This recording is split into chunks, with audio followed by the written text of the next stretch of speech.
নমস্কার বন্ধুরা, কোথায় গেছেন আপনাদের সবাই স্বাগত। আমি আবার চলে এসেছি। তো আমি নিয়ে চলে এসেছি আজকের একটা রেসিপি, আর মাছের ফিশ ফ্রাই। তা চলো আমি একটু দেখাই তোমাদেরকে আর মাছটা। এখানে দেখো আর মাছ নিয়ে চলে এসেছি। আর মাছের পিসগুলো তোমরা দেখতেই পাচ্ছ কতটা মোটা। আর এটা কিন্তু সবথেকে বড় যে আর মাছটা হয় সেই আর মাছটা। আর আপনারা যদি কেউ খেয়ে থাকেন আর মাছ, অবশ্যই আমাকে কমেন্টে জানিও। তাই এই মাছের কিন্তু ফিশ ফ্রাই খেতে ভীষণ ভালো লাগে। তা চলো প্রথমেই আমি একটু নুন আর গোলমরিচের গুঁড়ো মাখিয়ে রেখে দেবো।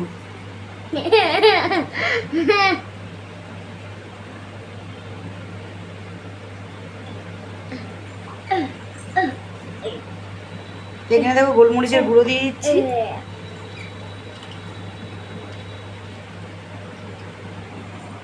আর স্বাদ মতন লবণ। আর এইদিকে আমার ছেলে খেলা করছে। আর এইটা মাখিয়ে আমি রেখে দেবো পুরো পাক্কা 1 ঘন্টা। 1 ঘন্টা পরে কিন্তু আমি রেসিপিটা বানাবো।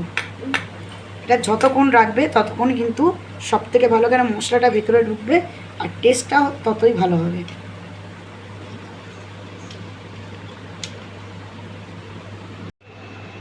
তা চলো, এই মাছটা ম্যারিনেট করা রয়েছে। আর এখানে দেখা একটা মিক্সি নিয়ে চলে এসেছি। আর এখানে আমি দিয়ে দিচ্ছি একটু পুদিনা পাতা, খুবই অল্প, আর ধনে পাতা। তার মধ্যে দিয়ে দেবো 3-4 টুকরো হচ্ছে আদা টুকরো। এখানে পেঁয়াজ কোচা রয়েছে, পেঁয়াজটাও দিয়ে দেবো।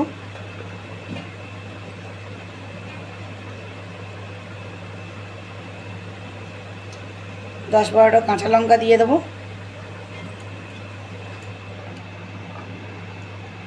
রসুনের কোয়াটা 10-12টা দিয়ে দেবো।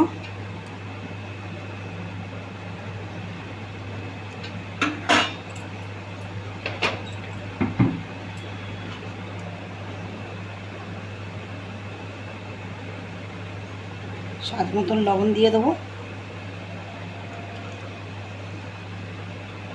ভাজা জিরের গুঁড়ো দিয়ে দেবো।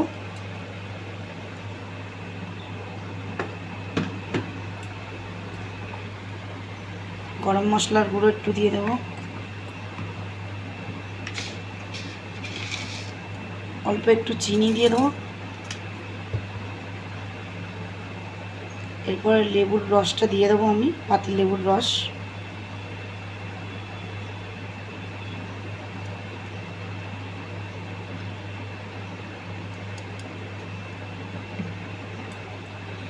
লেবুটা এই কারণে দিলাম যাতে না মশলাটা কালো হয়ে যায়। এটা দিয়ে দেবো অল্প একটু সন্দক লবণ, মানে বিট নুন। এবার দিয়ে দেবো তেল অল্প করে।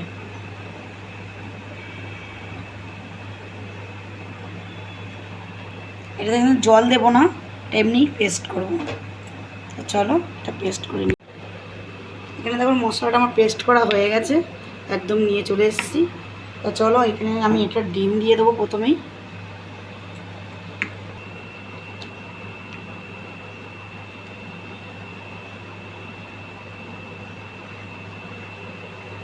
দিয়ে দেবো সামান্য ময়দা।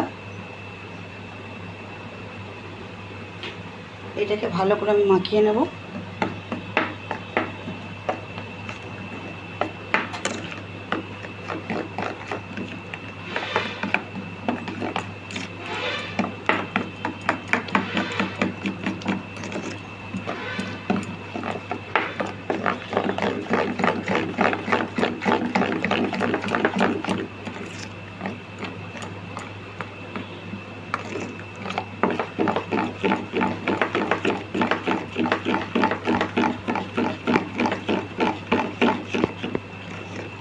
তো মশলা আমার রেডি হয়ে গেছে। এবার মাছগুলো আমি একে একে মাখিয়ে নেব।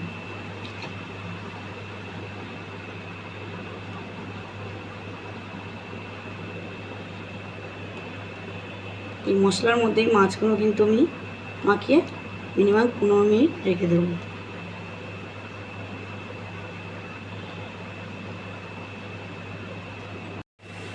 এটা আমার কিন্তু মাখানো হয়ে গেছে মাছটা। এখানে আমি একটা বাটি নিয়ে চলে এসেছি। আমি ওর মধ্যে 2টো ডিম নিয়ে নেবো ফাটিয়ে।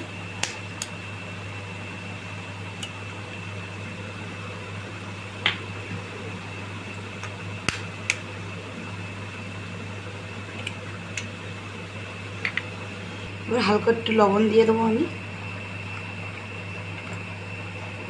দিয়ে দেবো গোলমরিচ গুঁড়ো। ডিমটা ভালো করে ফাটিয়ে নেব আমি।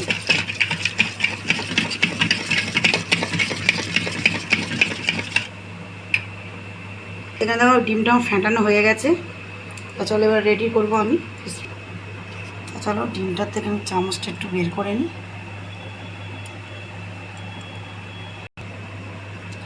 আমি দেখো এই মশলার থেকে তুলবো, কিন্তু এরকম মশলাটা মাখানোই থাকবে, এতটুকু নিয়েই পুরো ডিমের মধ্যে ডুবিয়ে নেব।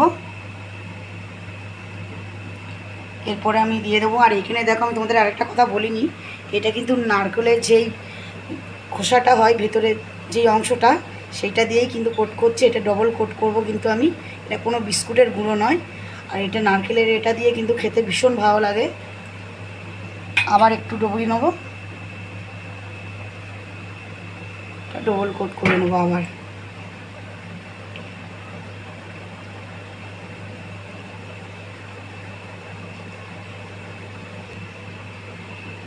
তো এরপরে দেখো এটা নিচে রেখে আমি একটু সমান করে নেব, যাতে শেপটা এসে যায়, ফিশ ফ্রাইয়ের শেপটা যেতে এসে যায়, ওইভাবে আমি একটুখানি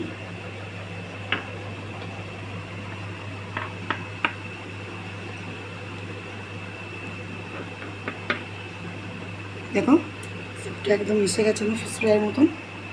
এইভাবে কিন্তু একইভাবেই আমি সবকটা বানিয়ে নেব। আর চলো তেলটাও গরম হয়ে গেছে আমি, আর এটা কিন্তু একদম হালকা আঁচে হবে, নাহলে কিন্তু নারকেলের এই পুরটা কিন্তু একদম পুড়ে যাবে। এইভাবে আরেকটাও আমি বানিয়ে নেব।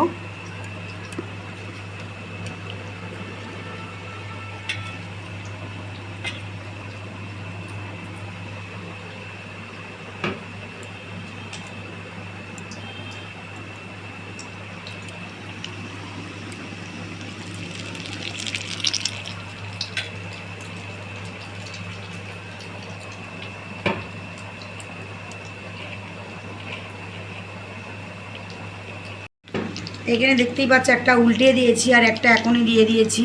আর এই যে ভাবছে ফেনা ফেনাটা বেরোচ্ছে, যে ডিমটা দিয়ে দিয়েছি, ডিমটার জন্যই কিন্তু এই ফেনা ভাবটা হচ্ছে। বাকি এইভাবেই আমি সবকটা আবার এইভাবেই তৈরি করে নেব। তা চলো ভেজে তোমাদেরকে দেখাচ্ছি ফিশ ফ্রাইগুলো। এই দিয়ে দেখো এক পিঠ আমি কিন্তু উল্টে দিয়েছি, আর একটু লাল লাল হবে কিন্তু। এটা কিন্তু গ্যাস কমিয়েই ভাজা হচ্ছে, গ্যাস কিন্তু বাড়ালে কিন্তু উপরটা পুড়ে যাবে, ভেতরটা কিন্তু একদমই সেদ্ধ হবে না। আর এইদিকে দেখো আমার রেডি হয়ে গেছে আর বাকিগুলো। এইদিকে দেখো লাল লাল একদম ভাজা হয়ে গেছে, এবার আমি তুলে নেব।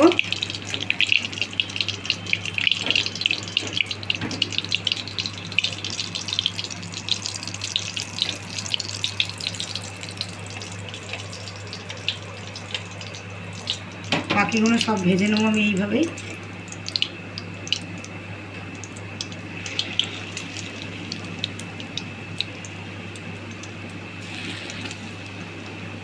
কীভাবে গাজাটা হয়ে যাচ্ছে দেখতে হচ্ছে ডিমের জন্যে, যেন মনে হচ্ছে ওর মধ্যে কিছু দেওয়া হয়েছে তেলের মধ্যে, কিন্তু একদমই না, ডিমটার জন্যেই এইরকম একটু গাজা গাজা ভাবটা হচ্ছে। তো এখানে দেখো আমার বানানো হয়ে গেছে ফিশ ফ্রাই। এবারে খাবার পালা, দেখতেই পাচ্ছ আমার একদম সাজানো হয়ে গেছে। তা চলো এদিকে দাদাও বসে রয়েছে, তারা জমিয়ে খাওয়াবে আজকে সন্ধ্যাবেলা একদমই।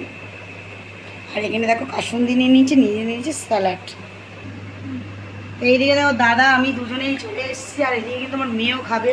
এদিকে আমার ছেলে তো ঘুমিয়ে পড়েছে, ও সন্ধ্যে হলেই ওর ঘুম, কারণ সারাদিন ও ঘুমায় না। তা চলো খেয়ে দেখো কেমন হয়েছে। প্রথমে একটু ভেঙে তোমাদেরকে দেখাই ভেতরটা।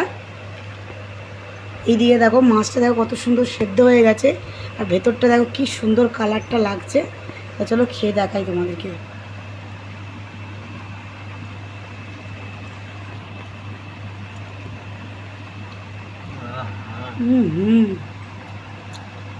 দারুণ লাগছে সত্যি। তোমরা বিশ্বাস করো না, তোমরা তো অনেকেই কত বিস্কুটের গুঁড়ো দিয়ে বা টোস্টের বা পাউডার দিয়ে খেয়েছো, এরকম কোন শুকনো করে তোমরা যদি এরকম যদি বানাও তা ভীষণ ভালো লাগে না, একবার না খেলে তোমরা বুঝতেই পারবে না।